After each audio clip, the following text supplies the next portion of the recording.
So Marvel's back with another Disney Plus series, and they must be able to get at least one good show under their belt, although I'm not very hopeful.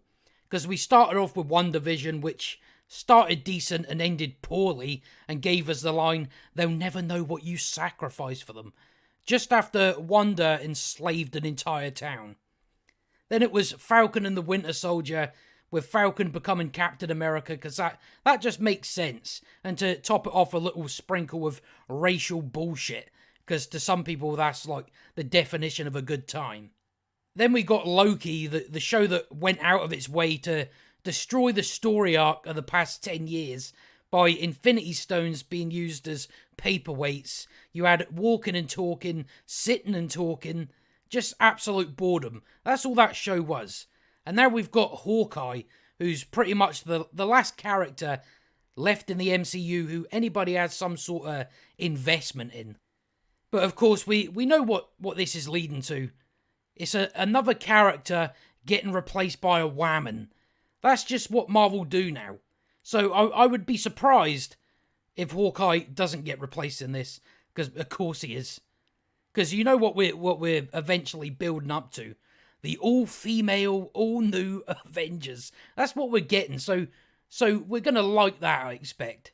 But let's get into the first episode of this anyway.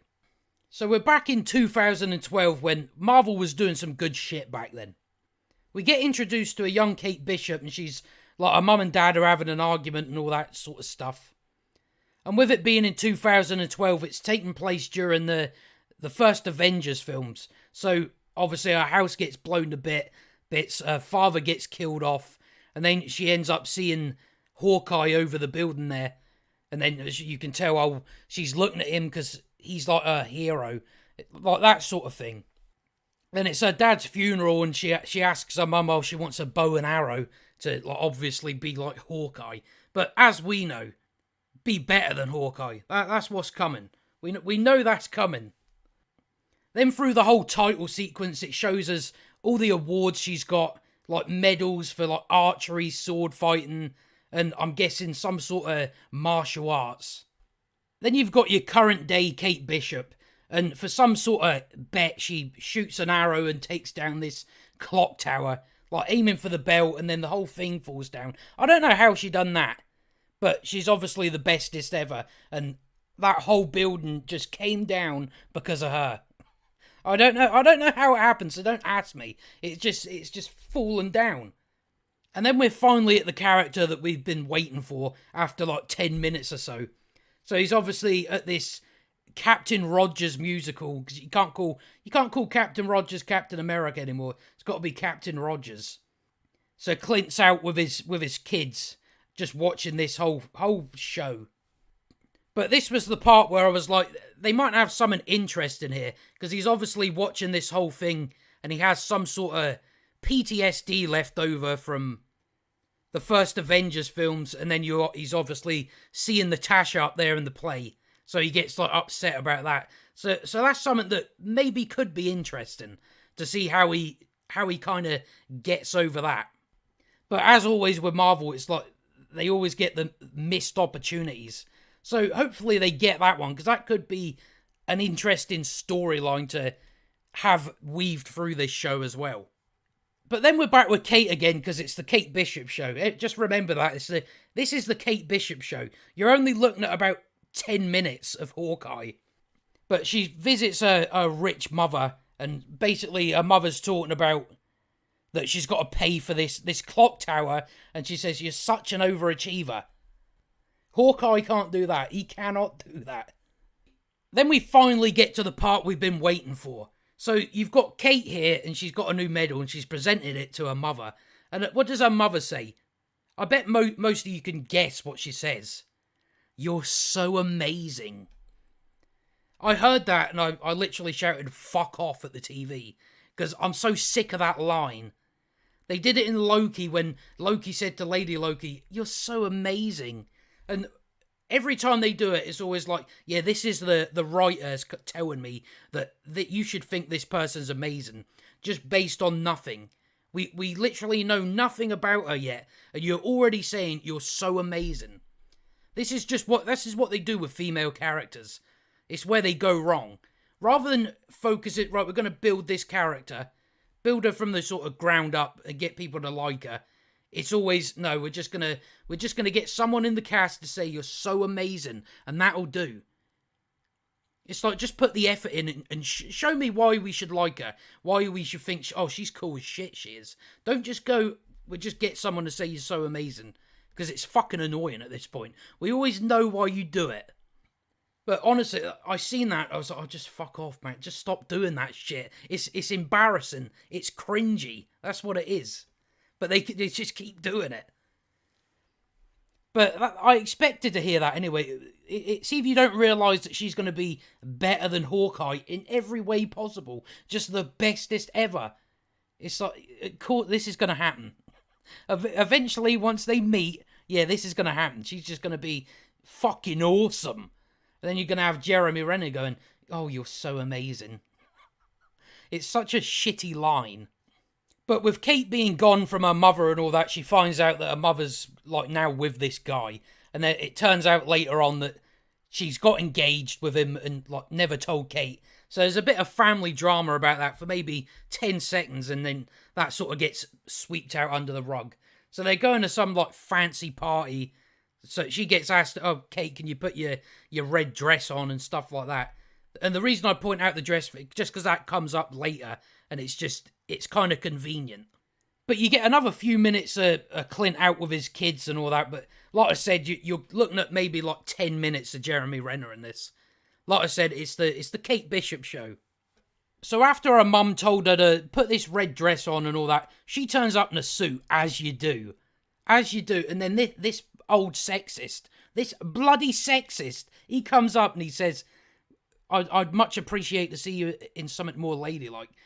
What an absolute sexist pig.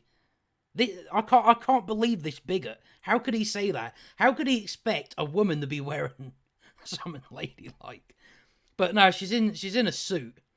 And she looks like one of the waiters. And that's why this is important, because it ends in a minute, it ends up being quite convenient for her. But you've got Kate, she goes out for a lot of breath of fresh air, and we get this dog with one eye. So maybe we might get something good out of the dog. From what I've seen in the posters, there is a dog with them, I think. But with Kate coming back in, she comes across the old guy and her mother talking, like the old guy's threatening her mother. And like it's clear that, they're obviously in some sort of business together. So there's something's going to come about with that. Then the amazing Kate Bishop, she goes all detective and starts following this guy to see what the business is about with him and her mum. So she goes all detective on his ass. And this is the part where I obviously bring up the being in that suit, because now she can gain access to everything, because now she looks like one of these waiters. So I just find that's quite lucky that she went against her mother's wishes and ended up wearing a suit. Just like as most girls do, they just have suits. You just have a suit like this, but it seems like they put her in this it's just convenient. It's very convenient, but it's not that big a deal. It's just, I just find it quite convenient that she's wearing this suit so she can blend in and sort of gain access to everywhere. So you're back to the old guy and a mum's fiance, and they're like going back and forth, like it's an auction, so they're trying to get the Ronin Sword. They're like fighting over that sort of thing. So there's the old Ronin Sword there. It's like the retractable one. And then you get her mum's fiance, he comes in and he steals the sword for himself. So I think that might come up later, I think. Because you've just had these guys blow a hole in the wall, and they're looking for something to do with the Avengers compound. They're looking for some sort of watch. And with them selling the sword in the whole auction, they had his like outfit as well, the Ronin outfit, which she just takes for herself. I don't know, she puts this on, then she beats up a load of guys.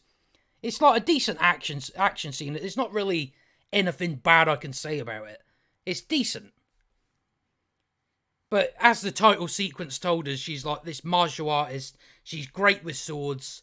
Just amazing. Just absolutely amazing. Then we jump back to Clint for like a few seconds. It's like a few seconds at most, where he sees her on the TV because she was like jumping about like to save the dog with a one eye. which I'm hopefully they do something with the dog. But he sees this, and then it reminds him of like the whole when he was the Ronin, like killing people and stuff like that. But she goes back to her place and like gives the dog a feed, and then she's going to see the old sexist guy. She's going to see the old sexist guy. And then this brings up the reason why I think the sword is important. I do think her mum's fiance's like done in this old guy, but it seems too obvious to me. So, but I imagine there's something to do with it there. So she's jumped in his house and found him dead. You get the housekeeper comes back and she pisses off. And the guys she was fighting earlier, they've been looking for her. So they find her and they start like beating her up and shit like that. It's another decent action scene. There's nothing bad I can really say about it. Then she gets very lucky because it's in New York and some idiots left their bloody doors unlocked. So she's luckily jumped in this car.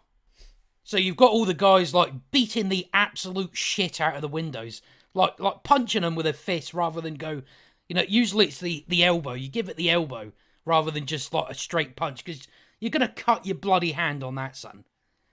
That's not what you want. But Clint shows up and he does them all in as well. He just starts throwing them about everywhere. So like that's them out of the way. But he pulls Kate out and then he realises, it's this teenage girl in my old Ronin suit, for whatever reason that is. And she's like, oh, you're Hawkeye. So, like I said, it's like, he's her hero. But that's the end of the episode. That's it. So there wasn't too much going on. It's more of just, this is just the setting everything up episode. So overall, it was okay. It was okay. It wasn't horse shit, and it wasn't anything special. But I mean, see if you're coming on from how shit Loki was. It doesn't take much to do better than that show, because Loki's the worst. That is the worst one out of the series they've done so far. So to beat that is not hard. But again, it's just something that it's not worth holding out hope on, because we know where this is going. We know he's going to get replaced. That's just what's going to happen. We know she's going to be better than him. We know that, even though they don't show us any of that. Her mother's calling her amazing, an overachiever. It's like, just show me. Stop trying to tell the audience, oh, you should think this person's amazing. Well, I haven't seen enough yet, so don't say you're amazing. Again, this isn't a, like, normal thing now.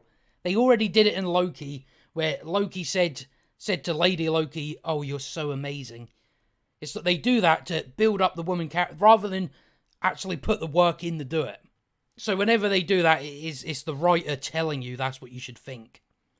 And again, this is just, there's something there for Marvel to do. It's just whether they take it or not. There's always a good story there. Even if you look at Loki, there was something good there. They could have done this whole Doctor Who escapade sort of thing, and they chose not to.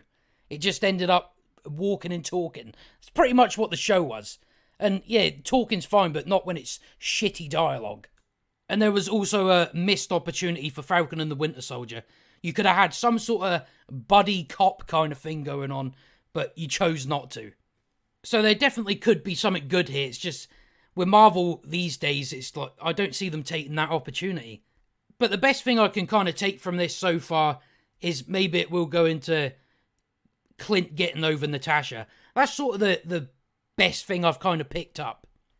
And like I said, all we got a Clint was like 10, 15 minutes. 15 minutes at a push. It was more closer to 10. So at the moment, I think I can already tell, this is the Kate Bishop show. This is what this show is. They've called it Hawkeye, but no, this is the Kate Bishop show. If you're only getting like 10 minutes of Hawkeye. So I hope that's not the normal thing for all the other episodes. Because it's like I said, Clint he's like the last character left that anyone has some sort of investment in. Because they haven't, throughout the whole of the MCU, they haven't really done that much with Clint. They haven't done a lot with him. So there's a lot of stuff they could do there. Because they just haven't explored it throughout the 10-year arc of the Avengers, like, till Endgame. They just haven't done much with that character. So there is opportunities there. Again, it just comes down to, will they take the opportunity?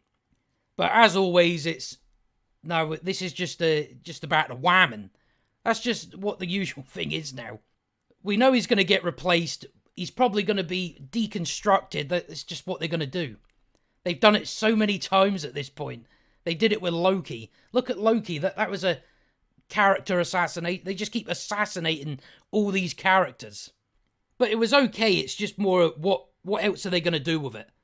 But I've got the second episode there to watch now anyway, so I'll go on and watch that and then do another review for that one as well.